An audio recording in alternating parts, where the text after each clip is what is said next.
Everyone, here we are. It is Spotlight, and we have a special guest this week as well. Someone who I've known you for a long time, many years. And yeah, I mean, I don't even know when we got to know each other, but it's a long time ago here in Basel, in Switzerland. You were dancing in the Basel Ballet and all this stuff. I'll let you tell it about yourself. But Diego, it's so nice to see you. I know we haven't like seen each other for a long time. Yeah, So it's so nice that you said, yes, okay, I'll come on the show and I'll be on Spotlight, and here you are. of So course. welcome, Diego. Yes, thank you, Paula, for having me here today. I mean, as you said, we haven't seen each other for a long time, but somehow Hmm. I always felt connected to you, even if we didn't see each other. And yeah, it's been a long time actually since we know each other. I was still in the ballet, so yeah, Exactly. long time ago. I always think, oh, it's a couple of years ago. And then I'm like, no, no, No, no, it's longer than that. way longer. But Hmm. yes, so nice to have you. Tell us a little bit about you, like who you are, where you come from, and like how have you come to doing and being here right now? Okay, so yeah, I'm Diego. I come from Spain. I was born and raised there. And then, actually, when I was 17, I moved out of Spain because of my passion, which is dancing. I studied dancing in Spain in the conservatory there, and then yeah, in Spain there was not many possibilities for me to live my passion, so I had to move away. And I went to Europe. I lived in France, in Holland as well, and then I landed here in Basel. When was that? It was like 16 years ago, I think. Yeah, um, and that was a surprise. I was like, yeah, maybe I will stay a couple of years or three, and then I will move to a different company. But somehow everything made sense. The company life was very good. I was very happy dancing here. I had many nice colleagues, and then well, life happens, and here I am, 16 years after. I was 14 years in the ballet company, and 2 years ago, I think next week it will be my 2 years anniversary since I stopped dancing. It was my last show at the theater, which was a very emotional moment for me. Even though you know, as a dancer, you will have to stop at some point.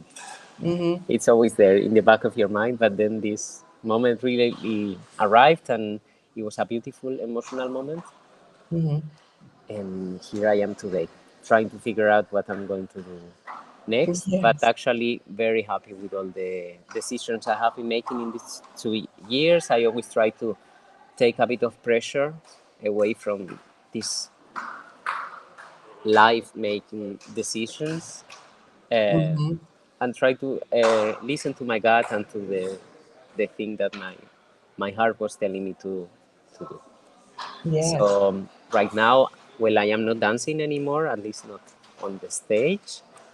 But I have been always connected with dance throughout these 2 years. I am doing a dance project with the Children's Hospital. This I already started when I was still in the company, but I have continued to do this. This is a very beautiful project, very important for me. And then also, I have been doing a master's in cultural management, Mm-hmm. because even though when I started to think about stopping dancing and everything, I had many ideas. First, I wanted to work at the zoo. Then I wanted to be like a kindergarten teacher.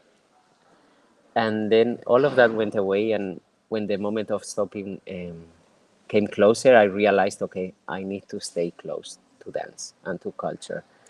So that's why I decided to do this master's. And now I'm almost done, actually. In September, I will have to give and present my thesis, my last thesis, and then that will be Yay. it. Yay!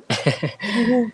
Yeah, and apart from that, I work in the Pro Ballet School. This is a ballet school in Basel, where I'm in charge of the management, the administration, and then I also teach Mm. a little bit, so I still get to move.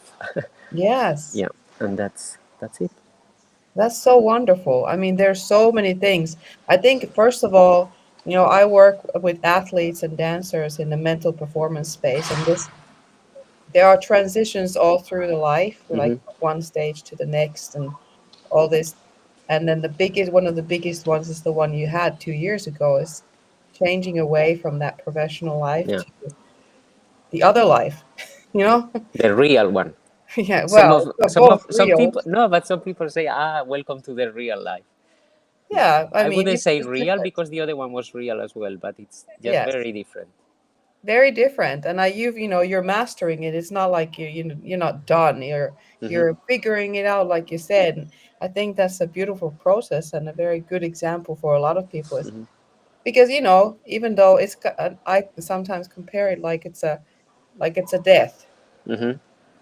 There's a moment where it's coming, and it's like you have a close person who Yeah. okay, it's a grandparent or someone. They are maybe sick, and okay, it's not going to go long and they're going to Mm-hmm. be gone. Even then, that moment is going to be dramatic and it's going to be emotional. Yes. And the same with this. You knew that day was going to come. You knew that it wouldn't be 65 or 75 years old when you Yeah. know. And then still, it's an emotional moment. It's letting go. It's this whole thing. Yeah. But now you get to kind of reestablish yourself in that world of dance through all these different kinds of other things that are, unnecessary. And Mm-hmm. there wouldn't be dancers if there weren't teachers, if there weren't the people who manage the schools, if Yeah. there weren't all of that stuff, right? Yeah. Exactly. So now you're kind of, On and another I side. call you a mentor as well. I hope that's okay. Yeah. In some way, I consider myself a mentor. Yeah. Yeah, because in I the can pro understand that. ballet school, they're young, right? They're like Mm-hmm. Yeah. pre-professional or even younger, Yes. and they don't have the life experience yet, obviously, and Mm-hmm.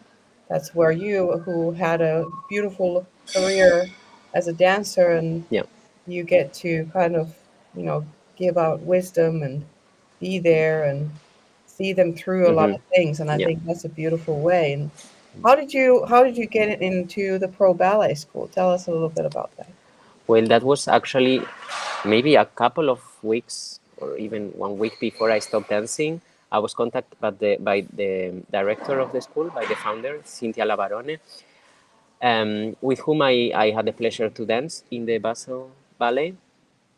And, and then she just had started the school like a year before. And it was like she studied with very little students and just trying to build something. And then she contacted me and then she told me, "What are your plans?" That was her questions, her question. And then I was like, "I don't know." And then actually she proposed me to jump on the project and be on her side. And actually it's been very beautiful because since I joined, actually that was the point where Cynthia was building a pre-professional program for young students or young dancers who would like to become a professional dancer. Hmm. So this was very good. That kind of like my professional career ended at the same time as we were launching this program. Mm. And yeah, I said to Cynthia, I have no experience in this, but of course, let's do it. And actually, it's been, I mean, these 2 years have been very, very fun. Mm. Yeah. Yeah, you get to explore all kinds of different new sides. Where Hmm. have you been doing any choreographies, or what A have you? little bit, not so much. I leave this to other people, but a little bit. But I like a lot of like coaching, for example, Hmm. some of the students. And also, I love observing, Mm. like not only dancing, but also the way they interact between Hmm. each other or the expectations they have, the way they confront some things. And I think it's important with students to let them figure out by themselves Hmm. how and which kind of things they want to do, but to have an eye on them, like, and to say, I don't like to say you should do this, but Hmm. maybe to talk to them like this, they can maybe consider other options. Hmm. And when I talk to them, I always try to show them my perspective Mhm. based on my experience, but without saying this is the way it is. This Exactly. was just for me like that, and it might be good for you to to hear it. But yeah, I think Yeah, it's important that they figure it out by themselves. exactly. Yeah, because I mean, from my experience as well, it's if you tell them you should this and this, They maybe, will do the opposite probably. well, or maybe even if they do that, it might not sit well with them, and Yeah. not because it wasn't their choice. Hmm. Yeah. So And even also if they times have follow it, changed a lot, yeah. so, and I think right now there is a lot of changes going on in the dance world, Hmm. which is a bit like, how do you say, turbulent, Hmm. but at the same time, I think it's great, like the young dancers are now able to speak Hmm. what's on their mind when something is not right or doesn't Yes. feel right for them, that they say. Dancers everywhere around the world are now really standing for their rights. Hmm. And of course it's difficult and it might be scary, but I think it is the right way to go. Exactly. And right now it's still in the very beginning, so every such step is huge. Yeah. And the consequences, I don't know.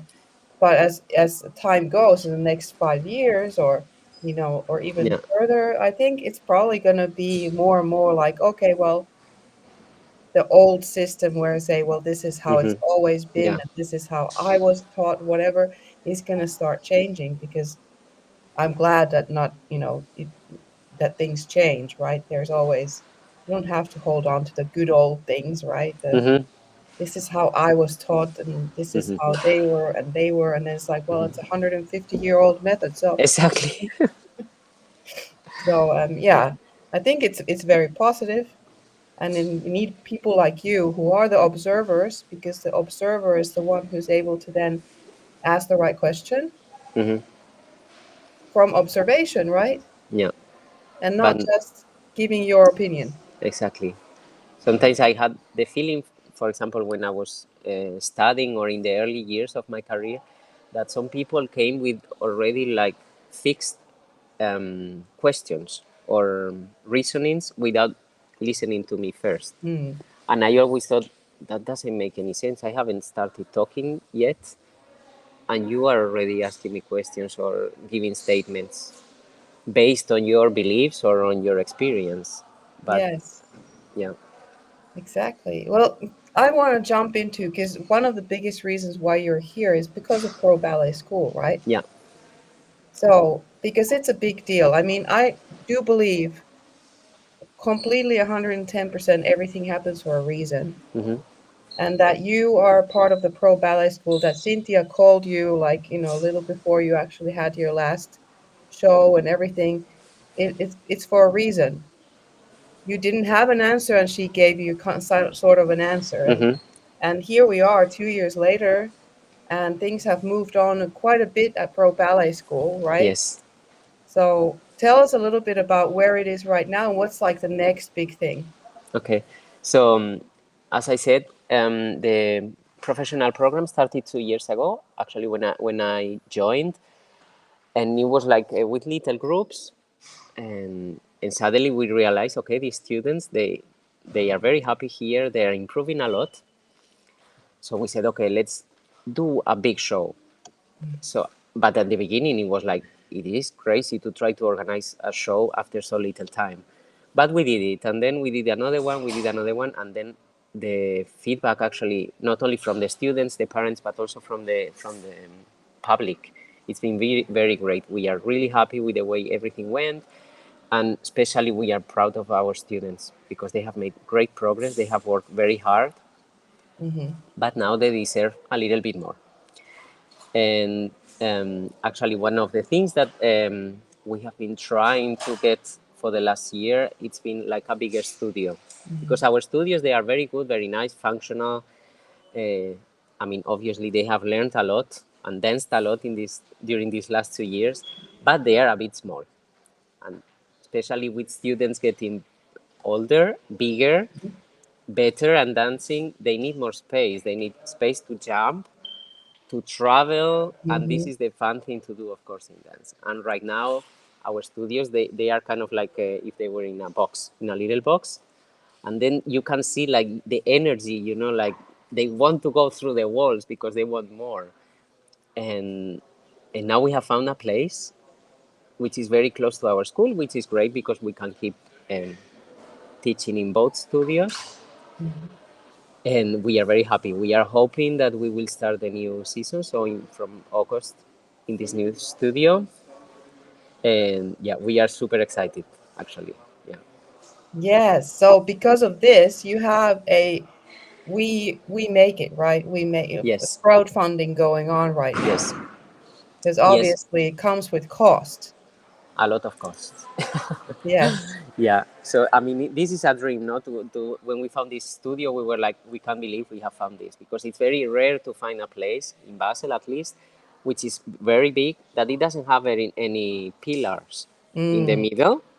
Because this is, of course, I mean, you can go through pillars, but and yes. then the ceiling is high. So we found this, and yeah, we are very happy. But of course, it has a lot of costs that the school cannot keep on its own. So we Mhm. have found started this campaign because we believe that with the help of the dance community in Basel and all around the world, that it would be possible to finance this studio, mainly for our students, because we are sure that they need and they deserve this opportunity. Sadly, Yes. it's very hard for um, dance schools to find funding through foundation or something because it is a school. It's not like a company, or it's not a dance project. It is a school, and here we have been kind of um, I don't know how you say it in English, but you know, like encountering a wall all the time, Mm, no? And we have been working a lot and finding always solutions. But for this new studio, we really need the help of the and the support of the community. exactly. And that's also why I put this QR code. Oh, here it is on this side. Yes, I put the please QR. support if you can. Yes, just scan the QR code. You can also find it if you just go to We Make It and you find a Pro Ballet School or something. I think that's how I found it. Yeah, Dance Studio for the Future is the yeah, name of the campaign. yeah. And so you will find it there as well. There's a beautiful video where Cynthia is explaining, and there's video about the students and where I mean, they do need a lot more space because they are doing beautiful jumps, and it feels like Hmm. Yeah. to keep the door open at the moment so that they can. Sometimes they go through the door, like at Yes, at the end of the exercise, they have to jump through the door. yes, So exactly. yeah, So let's make it happen so that they don't have, exactly. you don't have to remember keep the door open, Hmm. but Yeah, you can keep the jumps inside, right? yeah, yeah. And still have It's good. enough space. Hmm. That's the beauty, like you said, the beauty of dancing is when you can just really be free. Yes, it's also important for us because sometimes we think our students cannot develop as much as they could because of the space, and it is a pity. And we want to build a school here in Basel that gives them all the possibilities, so that they don't have to change a school, or they have to leave their families Mm. to go study somewhere else with a big studio, for example. So Yes. we believe we can do this. We believe we are the right school to build this future, and we hope that with the support of many people that we will be able to do it. Well, I will do everything in my power to help you out, like we do this interview, and we whatever it takes, because I do believe in the Pro Ballet School, and what it's doing is amazing. And I mean, Cynthia being the professional she is, and the kind of educator Yeah. that is rare to find. I think in the ballet world, there are many at the same level, and also with the same level of understanding and kindness that Hmm. she has. I know her as well, so she has this beautiful way of approaching everybody, and I think that's like a central aspect of why this school is also so Yes, successful. totally. Cynthia is the heart of the school.